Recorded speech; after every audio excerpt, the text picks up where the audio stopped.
Hey guys, so today we are reviewing the new, newly released, really random releases, the Blackheart Bonnie action figure and the Arctic Ballora action figure.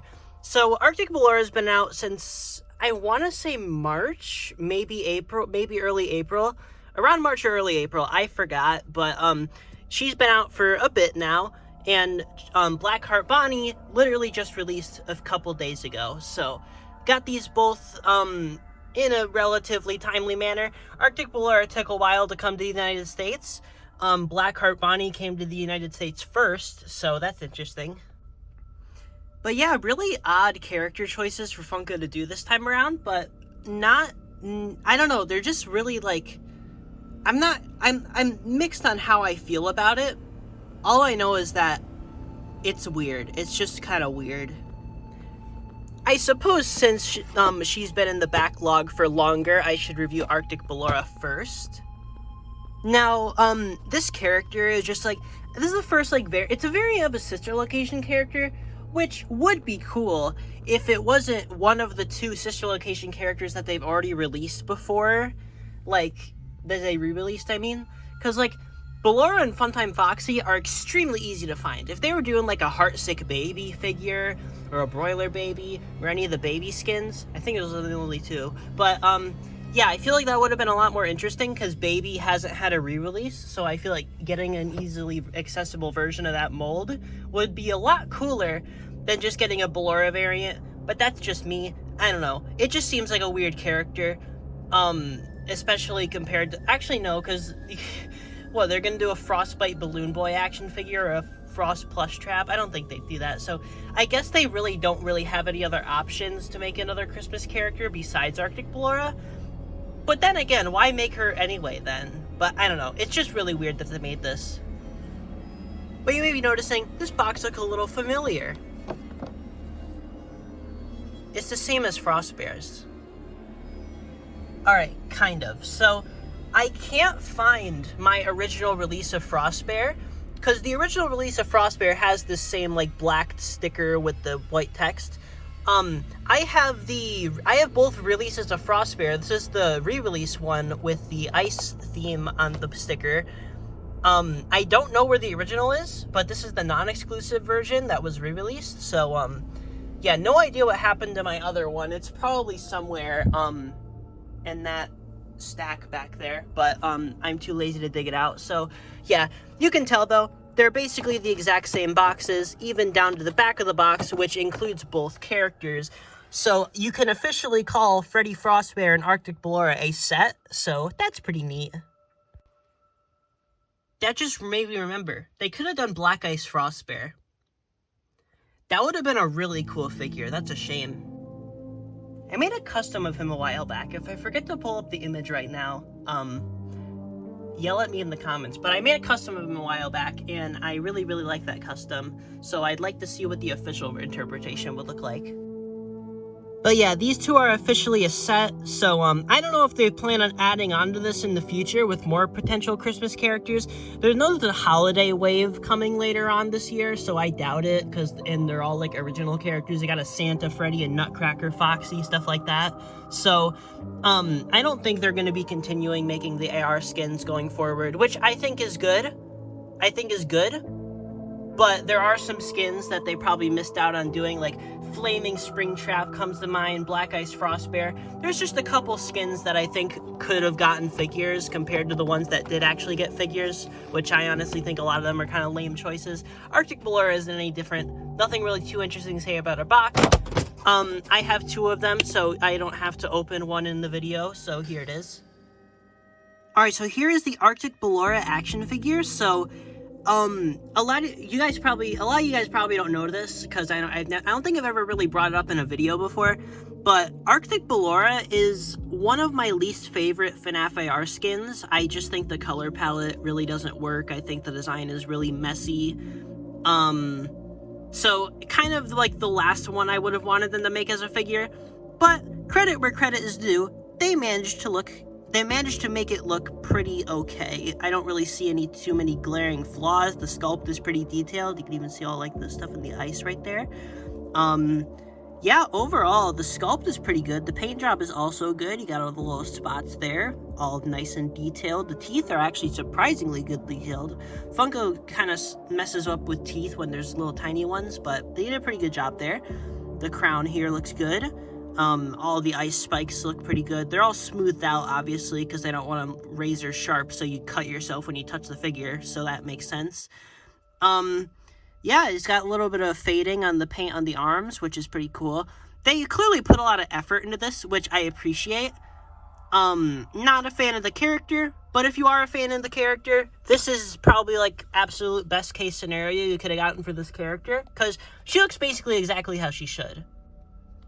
And if we compare her to the original Ballora, the first thing that I notice immediately with them is that, shadow, Arctic Ballora's hands are considerably smaller than regular Ballora's. I'm not really sure what is up with that, because the size of Arctic Ballora's hands are actually an improvement to the sculpt. The original Ballora has kind of big hands. Ballora doesn't really have big hands. So these hands are a lot more proportionate. It's still a little odd to me that they changed something like that, but I mean, it's cool. Nice that they're making improvements to the sculpt. I think the head is also a tiny bit smaller on Arctic Ballora. It seems the proportions have been altered a bit, so they're not exact. Obviously, the sculpts are wildly different anyway because of all the detail that Arctic Ballora has, but they're pretty similar figures. The skirt is considerably smaller as well, but that's just kind of the character design. The stage is the same size, I think. Yeah, the stage is the exact same size. Yeah, exact same stage, just repainted to be all blue instead of blue and white. And it's also got a lot more of a matte texture. The original one is a lot more shiny. So, yeah, pretty decent. While I'm not a huge fan of the skin, I will say they did a really good job on the sculpt here. Everything looks very, very good. The paint job is also pretty decent. Overall, I'll give this figure like a 8 out of 10. It's pretty good. It honestly would have been a 10 out of 10 if they had put this effort into a character that people actually care about, but oh well, that's Funko for you. So yeah, Arctic Ballora. So now we got the brand new figure, which is Blackheart Bonnie. They couldn't have picked a better time to release this character. We're beginning of May, a Valentine's Day character. Nothing wrong here. This is very, very confusing release. Although his box really, really cool. It's got the same like wire effect that the the FNAF AR base wave had. But it's got the hearts there, which is pretty cool, and the wires in the back are very severely darkened, obviously, so the hearts stand out more. It's got the same like little neon light sign for the name. And then on the back of the box, you can see the base FNAF AR wave advertised. Usually for these holiday characters, Frostbear has it, Arctic Ballora has it, they only advertise either the same character or they show like they either just show the same character or characters that go with them. But for this one, they're just straight up advertising the rest of the FNAF AR set. So interesting choice, very, very interesting, because if we look at like let's go for like Shamrock Freddy, you can see that it's just Shamrock Freddy on the back of the box, even though he's in this wave, but they just show him on the back of the box anyway and nobody else because he's a special character. They do the same thing for Liberty Chica. So why Valentine's Day is an exception, I don't know. Really weird, but okay, Funko. Got this weird sticker on the side of the box. All the figures I've been finding at Walmart have been having these weird stickers. I have no idea what they're about. I got a plushie too. Actually, I'll show that now. I'm not really doing a specific review for these guys because I don't really, I kind of stopped doing plushie reviews because I don't really specialize in that kind of stuff. But I'm more of a figure person. But you can see, like, for Firework Freddy, he hasn't got anything special. But yeah, so then we got Frostbite Balloon Boy, though. He has this exact same kind of, like, factory tag. He's also a Walmart exclusive, but he's got the same kind of, like, factory tag as a tag on the plush instead of a sticker on the box. So I don't understand what's up with these. They're on, like, the tie-dye figures now. They're on, like, any figure you buy at Walmart now, basically. And it's just really bizarre. I don't know what they're about, and they're appearing on plushies now, which is very, very strange. But yeah, I've been rambling enough. Let's get this guy open.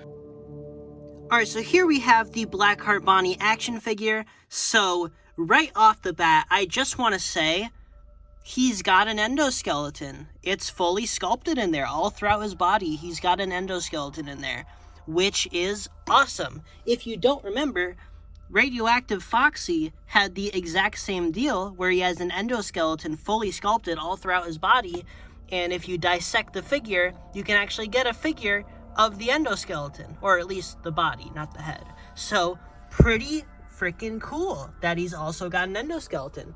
So we got a second figure that has an endo. I don't believe he has it in his hands. At least not that I can see from here. So it's or his feet. I don't think he has it in his feet either. Yeah, no, not in his hands and feet.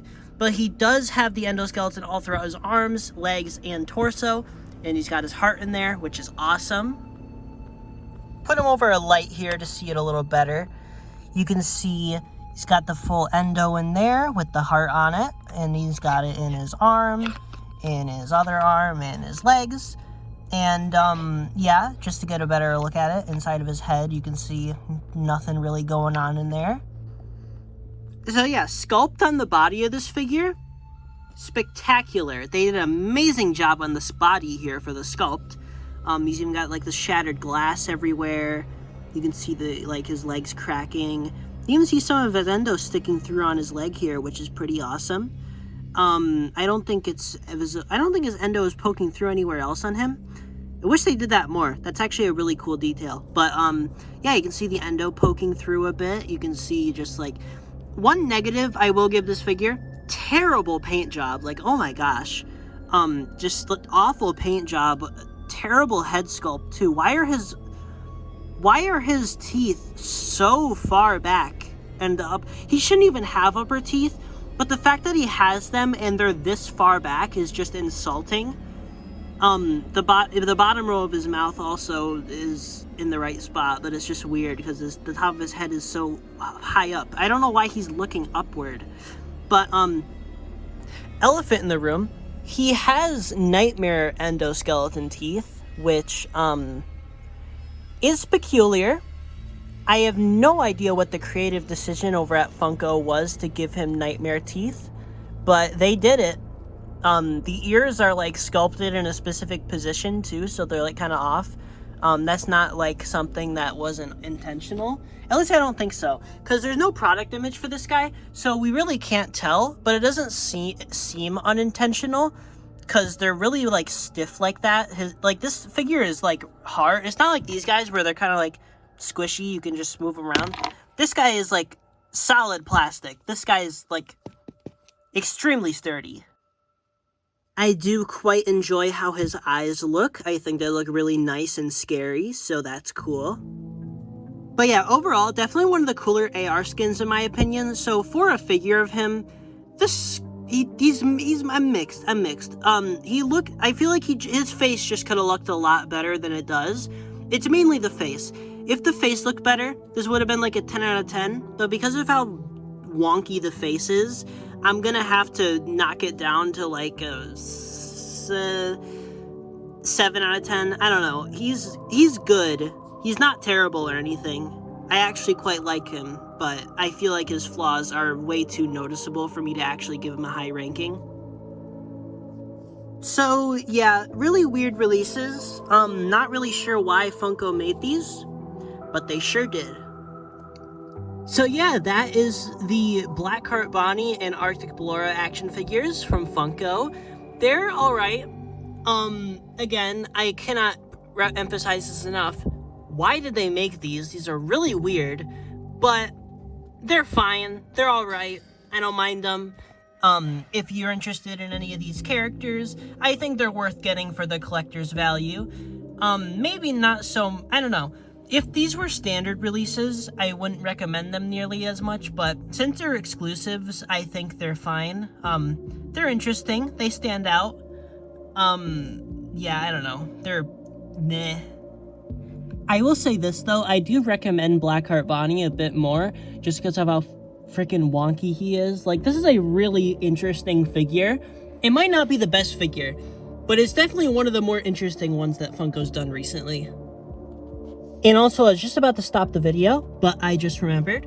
Mystery Mini. I have the Mystery Mini. I don't have Arctic Ballora's Mystery Mini, but I have Blackheart Bonnie's, and, yeah, as usual, the tiny little $7 Mystery Minis beat the paint quality of the $15 action figures. Love to see it from Funko. Yeah, the detail on the figure is better sculpt-wise, but paint-wise, the Mini is just absolutely better. I don't know what the quality difference is between the figures and the Minis, but it's extremely noticeable.